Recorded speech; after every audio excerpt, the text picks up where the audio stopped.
ଦେଖ ଅମୂଲ୍ୟ କ'ଣ କହୁଛି, ସେମାନେ ତୁମକୁ ତଡ଼ିଦେବେ ଆଉ ପଢ଼ି ପାରିବନି।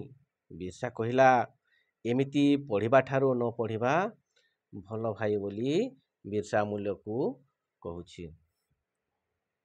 ଅମୂଲ୍ୟ କହିଲା, ଦେଖ କିନ୍ତୁ ଲେଖାପଢ଼ା ମଣିଷକୁ ବଡ଼ କରିଦିଏ। ବିର୍ସା କହିଲା, ଯେଉଁଠି ମଣିଷ ମଣିଷକୁ ଏତେ ଛୋଟ ଭାବେ ସେଇଠି ଲେଖାପଢ଼ାର କିଛି ମାନେ ନଥାଏ। ସେମାନେ ମୋତେ ତଡ଼ିବା ଆଗରୁ ମୁଁ ଆପେ ଆପେ ଚାଲିଯିବି ଭାଇ ବୋଲି ବିର୍ସା କହିଲା। ଦେଖ ଅମୂଲ୍ୟ କ'ଣ କହୁଛି, ବିର୍ସା ସତରେ ତୁମେ ଚାଲିଯିବ? ବିର୍ସା କହିଲା, ହଁ ଭାଇ ମୁଁ ଚାଲିଯିବି। ପବିତ୍ର ଅନୁଷ୍ଠାନରେ ଯେତେବେଳେ ଏପରି ଅତ୍ୟାଚାର ଚାଲିଛି, ମୋର କୋଟି କୋଟି ଦେଶ ଭାଇଙ୍କୁ ଏମାନେ କ'ଣ କରୁନଥିବେ କହିଲ ବୋଲି ସେ ଅମୂଲ୍ୟକୁ କହୁଛି। ଦେଖ ଅମୂଲ୍ୟ କ'ଣ କହିଲା, ହେଲେ ଆମେ କ'ଣ ଏମାନଙ୍କ ସାଙ୍ଗରେ ଲଢ଼ିପାରିବା? ଦେଖ ବିର୍ସା କ'ଣ କହୁଛି, ଦେଖ ନିଶ୍ଚୟ ପାରିବା। ଏ ଦେଶରେ କୋଟି କୋଟି ଲୋକ ମିଳିଯାଇ ଗୋଟିଏ ହୋଇଗଲେ ଏକ ହାତ ଗଣନା କେଇ ଜଣ କରିବେ କ'ଣ? ଆମ ଲୋକଙ୍କ ମନରେ ସାହସ ଦେବାକୁ ହେବ ବୋଲି ବିର୍ସା କହୁଛି।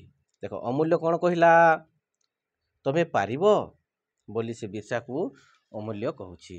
ତ ବିର୍ସା କହିଲା, ଦେଖ ନିଶ୍ଚୟ ପାରିବି ଭାଇ, ନିଶ୍ଚୟ ପାରିବି। ମୁଣ୍ଡା କ'ଣ ସବୁଦିନ କୁଦ ଯାଇ ଖାଉଥିବ ଆଉ ସାହେବମାନେ ମଉଜ କରୁଥିବେ? ଅମୂଲ୍ୟ କହିଲା, ନିଜ ମାଟିରେ ନିଜର ଅଧିକାରକୁ ଗୋରାମାନେ ଅପରାଧ ବୋଲି ଭାବନ୍ତି ବିର୍ସା ଭାଇ। ବିର୍ସା କହିଲା, ସାହେବ ଘୋଡ଼ା ଚଢ଼ିବ, ମୁଣ୍ଡା ଦେବ ଦାନା। ସାହେବ ଖାଇବ କ୍ଷୀର, ମୁଣ୍ଡା ଚରେଇବ ଗାଈ। ହଜାର ହଜାର ଦେଶବାସୀ ଯେତେବେଳେ ଦୁଃଖରେ ପଡ଼ୁଛନ୍ତି, ମୁଁ ସେମାନଙ୍କ ବ୍ୟତୀତ ଅନ୍ୟ କଥା ଭାବିବି କେମିତି ଯେ ବୋଲି ବିର୍ସା କହୁଛି।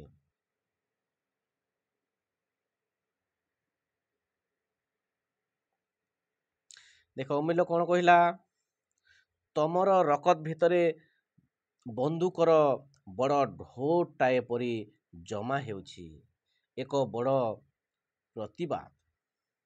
ବିର୍ସା କହିଲା, ଦେଖ କ'ଣ କହିଲା, ପେଟ ପୂରା ଭାତ ମୁଠେ ଖାଇବାରେ, ଭଲ ଲୁଗା ଖଣ୍ଡେ ପିନ୍ଧିବାରେ, 5 ଜଣରେ ବସି ସୁଖ ଦୁଃଖ ହେବା ସୁଖ ଥାଏ।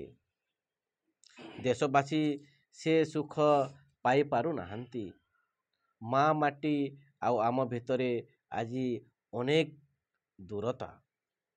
ଅମୂଲ୍ୟ କହିଲା, ମୁଁ ବୁଝିପାରୁଛି ବିର୍ସା, ତମେ ହିଁ ପ୍ରଥମ ମୁଣ୍ଡା ଯିଏକି ମୁଣ୍ଡା ହୋଇ ଜନ୍ମ ହୋଇଛ। ଦେଶପ୍ରେମ ତୁମକୁ ପାଗଳ କରିଦେଇଛି।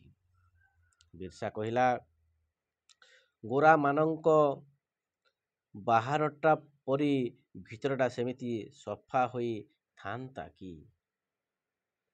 ଅମୂଲ୍ୟ କହିଲା, ତା ହୋଇଥିଲେ ବିର୍ସା ଭଳି ଜଣକୁ ଜନ୍ମ ନେବାକୁ ପଡ଼ିନଥାନ୍ତା ବୋଲି ଅମୂଲ୍ୟ କହୁଛି। ଦେଖ ତୃତୀୟ ଦୃଶ୍ୟ, ଜଣେ ମୁଣ୍ଡା ବୁଢ଼ା ଧାନୀ ଓ ବିର୍ସାର ଅନୁଗାମୀ ବୀର ସାଇଦ୍ ଡୋନକା ସହିତ ବିର୍ସା କଥାବାର୍ତ୍ତା କରୁଥାଏ। ଦେଖ ବିର୍ସା କ'ଣ କହୁଛି, ତମେ ଜାନ ଡୋନକା, ବୀର ସାଇଦ୍ ହେଲେ କ'ଣ କରିବାକୁ ହୁଏ? ଡୋନକା କହିଲା, ନୂଆ ଜନ୍ମ ନେବାକୁ ହୁଏ, ଅନ୍ଧବିଷ ଛାଡ଼ିବାକୁ ହୁଏ ବୋଲି ଡୋନକା କହୁଛି। ପୁଣି ଦେଖ ବିର୍ସା କ'ଣ କହିଲା ତାକୁ, ଡମ୍ବାରୀ ପାହାଡ଼ ତଳର ସଭାରେ କ'ଣ କହିଥିଲି ମନେ ଅଛି ନା? ଡୋନକା କହିଲା, ହଁ ଭଗବାନ, ବେଶ ମନେ ଅଛି। ତମେ କହିଥିଲ ଗଛ କାଟ ନାହିଁ, ଆମ୍ବ, ଜାମୁ, ପଣସ, କଦଳୀ, ନଡ଼ିଆ ଗଛ ସବୁ ଲଗାଅ, ଫଳ ଫୁଲ ବିକ, ନିଜ ହକ୍ ପାଇଁ ଭଲ ବାଟରେ ଲଢ଼।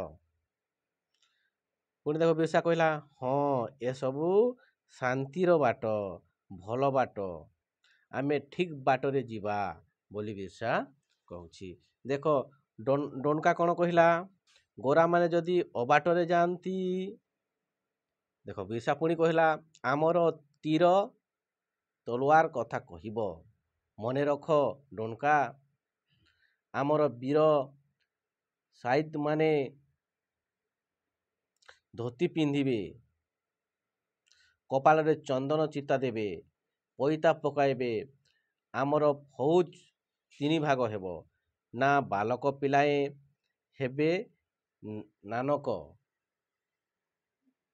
ସା ବାଲକ ମାନେ ହେବେ ପ୍ରଚାରକ ଓ ବୟସ୍କ ମାନେ ହେବେ ପୁରାଣକ ବୋଲି ବିର୍ସା କହୁଛି। ଦେଖ ଡନକା କ'ଣ କହୁଛି? ଲଢ଼େଇ ପରେ ଏ ମହାନ ଦେଶରେ ସାନ ବଡ଼ ରହିବେନି। ସବୁରେ ସଭିଙ୍କର ସମାନ ଅଧିକାର ରହିବ ବୋଲି ଡନକା କହୁଛି। ଧାନୀ ମୁଣ୍ଡା ବୁଢ଼ାଟିଏ, ସେ ପାଖରେ ସେ ହେଲା ଧାନୀ, ସେ ପାଖେ ବୁଢ଼ାଟିଏ ଥିଲା। ସେ କ'ଣ କହିଲା? ଦେଖ ସେ ସବୁରେ କଣ୍ଟା ଥାଏ ରେ ପୁଅ ବୋଲି ସେ କହୁଛି। ବିର୍ସା କ'ଣ କହିଲା? ଆମେ ସେ କଣ୍ଟା ବାହାର କରିଦେବୁ ଧାନୀ ବାବା। ଆ କହିଲେ ନୂଆ ଯୁଗ ଆସେ ନା, ତାକୁ ଭିଡ଼ି ଆଣିବାକୁ ହୁଏ ବୋଲି ବିର୍ସା ସେଇ ଧାନୀ ସେ ବୁଢ଼ା ଲୋକକୁ କହୁଛି। ଡନକା ଦେହ କ'ଣ କହିଲା? ସରଣା ଜଙ୍ଗଲର ଘାଟି ଇଂରେଜମାନେ ଦଖଲ କରିଛନ୍ତି ଧାନୀ ବାବା। ଦେଖ ଧାନୀ କ'ଣ କହିଲା? ଆମର ବୀର ସାଇତ ମାନେ କହୁଥିଲେ କ'ଣ?